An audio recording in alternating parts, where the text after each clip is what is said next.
Europe 1, 7h47, l'interview vérité. Plusieurs blessés hier au lycée Tocqueville de Grasse. Un jeune homme de 16 ans lourdement armé a tiré sur des élèves et ce matin, forcément, des questions se posent autour de la sécurité dans les établissements scolaires. Maxime Soutek, vous recevez Michel Richard, le secrétaire général adjoint du syndicat des personnels de direction de l'éducation nationale. Qui représente notamment donc les proviseurs de lycée. Bonjour Michel Richard. Bonjour. Merci d'être en direct avec nous. Votre collègue a été héroïque hier ? Oui, car être en capacité à avoir les bons réflexes quand on est menacé avec une arme, cela nécessite d'avoir des qualités personnelles et professionnelles tout à fait remarquables. Et on sait d'après les témoignages que même après avoir été blessé, touché par balle, il a continué à essayer de raisonner l'élève en question. Qu'est-ce que vous répondez, Michel Richard, ce matin aux parents qui nous écoutent et qui ne comprennent pas comment un élève peut faire entrer, comme hier, un fusil, 2 pistolets, 2 grenades dans un lycée ? Écoutez, je comprends parfaitement l'inquiétude des parents et elle est légitime. Simplement, il faut savoir ce qu'est un établissement scolaire. Ce n'est ni un établissement militaire, ni un établissement pénitentiaire. C'est un établissement dans lequel que fréquentent 1000, 1500, 2000 élèves, plus les adultes. Et donc, il est extrêmement difficile d'avoir un contrôle très strict des entrées, parce que sinon, on va obliger les élèves à arriver 1 heure, 1 heure et demie avant. Vous avez cours à 8 heures, mais vous allez vous présenter à l'établissement à 7 heures, parce qu'il faut passer par des portiques, parce qu'on va faire des contrôles. Justement, vous parlez de ce mot qui a ressurgi à la une de l'actualité depuis hier, le mot de portique. Installer des portiques de sécurité à l'entrée des lycées, c'est impossible pour vous ? C'est totalement impossible et irréaliste. Regardez, on va faire une comparaison simple. Pour embarquer les passagers d'un Airbus A380, il faut 1 heure et demie. Ils sont 500. Pour faire rentrer 1000, 1500 élèves, il faudra, même si vous mettez 10, 12, 15 portiques, et il faut les personnels qui accompagnent ces installations, il va falloir plus d'1 heure et demie. Ça veut donc dire ce que j'exprimais. Pour une entrée à 8 heures, on fera venir les élèves à 7h moins le quart ou à 7h. Mais pardon, sans imaginer les mêmes portiques de sécurité que dans les aéroports, est-ce qu'il n'y a pas d'autres systèmes à prévoir ? Par exemple, un sas, un espace où on puisse vérifier ce qu'il y a simplement dans les sacs des élèves. Ça, les élèves de Grasse le disent, ça n'était pas fait, les sacs n'étaient pas vérifiés. Oui, c'est exact, pour 2 raisons. La première, c'est qu'aujourd'hui, les personnels de l'éducation nationale n'ont pas le droit de fouiller les effets personnels des élèves.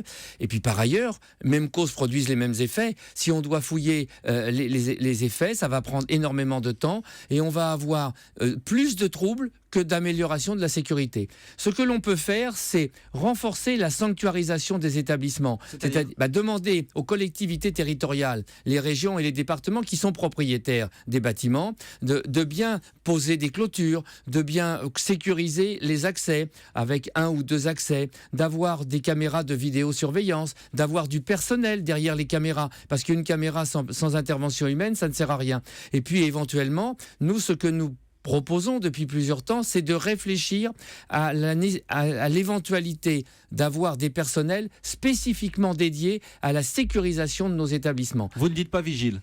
Non, nous disons des personnels dédiés à cette fonction. La sécurité, quelle différence ? La sécurité, c'est une professionnalité. C'est donc quelque chose qui est réalisé par des gens qui ont été formés, recrutés à cela. Aujourd'hui, dans nos établissements, qu'avons-nous ? Nous avons des agents d'accueil, qui sont le plus souvent des personnels en réadaptation. Nous avons des assistants d'éducation, dont la mission est de faire de la discipline et d'accompagner les élèves. Nous n'avons pas, contrairement à beaucoup d'autres endroits, des personnels spécifiquement dédiés à la sécurité. Il faut donc réfléchir à cette possibilité. Il y a une autre question qui se pose, Michel Richard. Comment repérer les élèves sur le point de passer à l'acte comme hier ? Est-ce que c'est tout simplement possible ? Ça nous semble être quelque chose de très difficile, puisque dans tous les lieux où on a mis en place ces systèmes, on voit bien que l'efficacité, elle est relative. Mais quel système, par exemple, est-ce qu'on a mis en place ?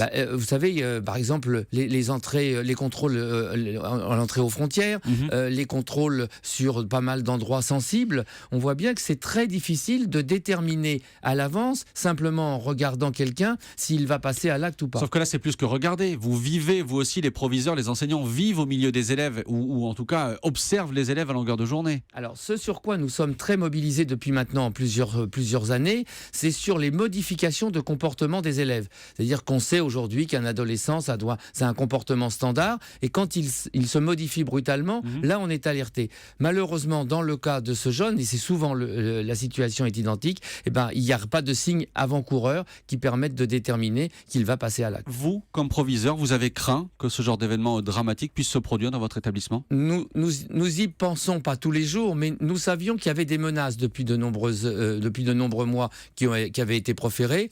Et puis par ailleurs, le passé, ce qui s'est passé aux États-Unis à Columbine, ce qui s'est passé en Allemagne, ce qui s'est passé en Finlande, nous laissait à penser que malheureusement, un jour, un acte de cette nature allait se produire.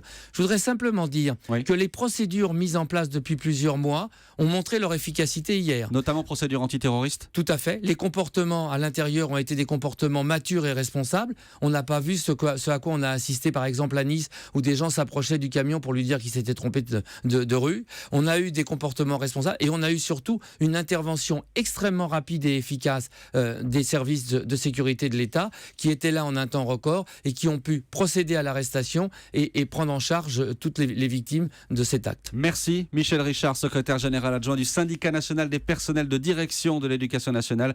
Vous représentiez ici les proviseurs. Merci beaucoup d'avoir été en direct avec nous. Merci pour votre invitation.